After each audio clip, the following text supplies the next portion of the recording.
कोई देख के मुस्कुरा दे, ऐसा भी होता है कभी कभी। लड़के लोग झेल नहीं पाते हैं। पर सर एक दिन मैं तो मुझे देख के मुस्कुराई, फिर मैं क्या करूं? अजीब। सामने से एक महिला ही मुस्कुराने लगी देख के। मैं तो एकदम भारतीय आदमी, मैंने पीछे देखा कौन है, कोई तो आ रहा होगा भाई। कोई भी नहीं आ रहा था। मुझे लगा भूत प्रेत तो नहीं होते कि मुझे नजर नहीं आ रहा, इनको नजर आ रहा कोई। आप लोग तो बहुत एडवांस जनरेशन के लोग हैं। हम जिस जमाने के आदि मानव हैं, हम लोग जिस जमाने के, उस जमाने में क्लासरूम में ऐसे बच्चे नहीं बैठते थे कि लड़के लड़कियां एक साथ बैठे हों। तो मैं जिस स्कूल से पढ़ा हूँ वहाँ, जब मैं 8वीं क्लास में आया, वहाँ तक तो केवल वो लड़कों का स्कूल था। कई हजार लड़के जैसे एक जेल में एक साथ बंद हो गए हों, ऐसा लगता था। स्कूल अच्छा था, लेकिन स्कूल केवल पढ़ाई के लिए थोड़ा बच्चे जाते हैं, उनको तो अच्छा जीवन चाहिए। फिर वहाँ पर कोएड नाम की एक चीज़ है कि अब से स्कूल कोएड हो गया है। तो लड़के बहुत उत्साहित थे उस समय कि अब स्कूल कोएड हो गया है। अब उनको स्कूल आने की भी इच्छा पहली बार होनी शुरू हुई कि अब हम स्कूल जाएंगे। तो हमें लगा बड़ा अच्छा स्कूल हो जाएगा। फिर पता लगा नहीं भाई, केवल एक मीडियम, इंग्लिश मीडियम में बच्चे एक साथ पढ़ेंगे, क्योंकि उसमें बहुत कम बच्चे थे। हिंदी मीडियम में लड़कियों का सेक्शन अलग, लड़कों का सेक्शन अलग होगा। ये कोएड होता था। लड़कों के मतलब सेक्शंस, ब्लॉक्स भी अलग थे। वो लड़कों का जेल है, ये लड़कियों का जेल है, इस तरह से होता था। और बीच में कुछ टापू थे जहाँ लड़के लड़कियाँ एक साथ क्लास में होते थे, इंग्लिश मीडियम में। कई बच्चों ने इंग्लिश मीडियम ले लिया उस चक्कर में, जबकि इंग्लिश उनको आती नहीं थी बिल्कुल भी। लेकिन इंग्लिश मीडियम इस चक्कर में लिया कई बच्चों ने, उनमें एक मैं भी था।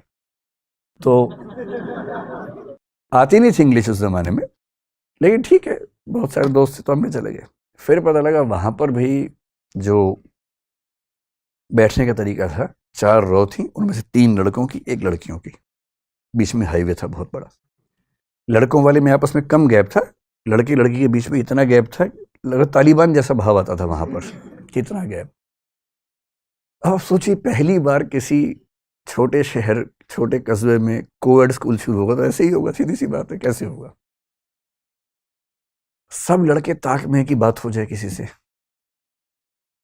सब तो बात नहीं कर पाएंगे, कोई एक आध बात कर लेगा। बात भी क्या कर लेगा? पेन मांग लेगा, कॉपी मांग लेगा, और क्या, यही तो होता है। पेन से ही बात शुरू होती है, पेन और नोट से, और कहाँ से बात शुरू होती है? और जिस दिन किसी लड़के ने पेन मांग लिया, बाकी लड़के उसको बधाई देते थे कि यार क्या बात है, पेन मांग लिया तुमने तो, गजब। और पेन मांगने में ही लोग मान लेते थे कि अब शादी होने वाली है इन लोगों की। कई लोग बच्चों के नाम भी सोचने लगते थे। हमें बहुत साल बाद समझ में आया कि अगर कोई लड़की किसी लड़के से पेन मांग ले, तो इसका मतलब सिर्फ ये है कि लड़के ने लड़के से पेन मांगा है, बस। हमें कई साल लग गए समझने में। पहले हमें लगा सगाई तो पक्की है ही, कम से कम शादी, अफेयर तो है ही। पता नहीं क्या क्या। कई साल बाद समझ में आया कि नहीं, सिर्फ पेन मांगा है, और पेन मांगने का मतलब सिर्फ पेन मांगा है। मैं अपनी क्लास में एग्जाम्पल खूब दे के समझाता हूँ बच्चों को, ताकि वो भी थोड़ा ठीक से सोचे समझे। क्योंकि दिमाग कैसे काम करता है कि 3-4, जैसे आप लोग साथ साथ बैठे ना, आपके दिमाग भी खुले होंगे, हमारे तो बहुत बंद थे दिमाग उस समय। तो मान लीजिए किसी लड़की का पेन खत्म हो गया, साथ में एक लड़की बैठी, उसके पास भी पेन नहीं है एक्स्ट्रा। पहले उसने उसी से पूछा, पर पेन नहीं है। क्लास चल रही है बहुत ज़बरदस्त तरीके से, बहुत ज़रूरी बात चल रही है। अब वो क्या करे बेचारी? तो आसपास 2-3 लड़के बैठे थे, उनमें से किसी एक से उसने कहा कि पेन है क्या? तो वो लड़का तो पेन एक्स्ट्रा ला ही रहा था बहुत दिनों से, कि कभी चांस मिले तो मैं पेन दूं। तो खटाक से पेन दिया उसने। बच्चे तो अपना पेन भी दे देते हैं कि हाँ है ना, लो तुम ये लो। हम तो वैसे ही आगे थे क्लास में। अब उन बच्चों में क्लास के बाद बात चल रही कि इसी से क्यों मांगा, क्योंकि वहां तो 3 लोग बैठे हुए थे।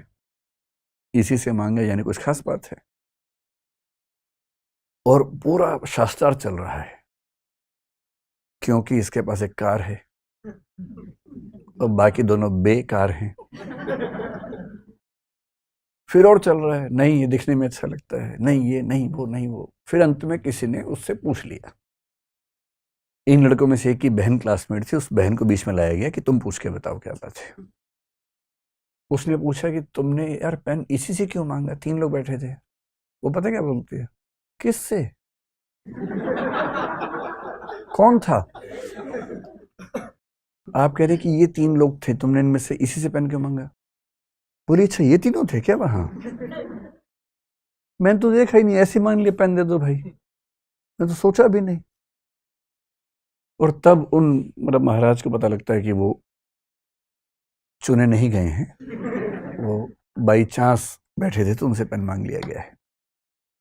तो आपकी उम्र में थोड़ा ज़्यादा होता है कि इनपुट को बहुत बढ़ा बढ़ा के देखने की आदत हम लोगों को होती है। तो इनपुट जितना है ना, फैसला उतना ही। अगर किसी ने कहा कि भाई पेन दे दो, यानी पेन मांगा है ना। कोई देख के मुस्कुरा दे, ऐसा भी होता है कभी कभी। लड़के लोग झेल नहीं पाते हैं। मुझे ऐसे केसेस क्लास में मिलते थे। एक लड़का आके बोल रहा है कि सर, एक लड़के ने शिकायत की किसी लड़के की कि ये गलत तरीके से बात करता। तो मैंने पूछा, बोला सर एक दिन मैं तो मुझे देख के मुस्कुराई, फिर मैं क्या करूं? अजीब हाल है भाई, कोई अगर आपको देख के मुस्कुरा दे, ह्यूमन मुस्कुराहट भी तो होती है। विकसित देशों में तो बड़ी दिक्कत है। मैं जब पहली बार भारत से बाहर गया, यूरोप के एक देश में गया, मैं तो भारत का देहाती आदमी था एकदम। देहाती मतलब दिल्ली में था, लेकिन दिमाग देहाती था ना। गया तो वहां सड़क पर सुबह सैर कर रहा, सामने से एक महिला ही मुस्कुराने लगी देख के। मैं तो एकदम भारतीय आदमी, मैंने पीछे देखा कौन है, कोई तो आ रहा होगा भाई, कोई भी नहीं आ रहा था। मुझे लगा भूत प्रेत तो नहीं होते कि मुझे नजर नहीं आ रहा, इनको नजर आ रहा कोई। तो मैंने बहुत ही अजीब तरीके से व्यवहार किया, मैं वहां से निकल लिया भाग के, कुछ गड़बड़ है यहाँ पर, भूत प्रेत का साया टाइप कुछ लगा मुझे। बाद में देखा कि वहां हर आदमी ऐसे कर रहा है, कोई पुरुष हो कोई स्त्री हो, सड़क पे अकेला हो कोई हो, आपस में एक दूसरे को मुस्कुरा के नमस्ते कहने की आदत ही है उन लोगों को। हर व्यक्ति को नमस्ते करता है मुस्कुरा के, उसमें कोई नियम कायदा अलग से है नहीं।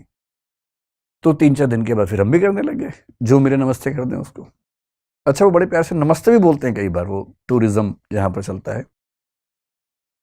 अब आप वैसा मिजाज लेके भारत वापस आ गए तो दिक्कत है।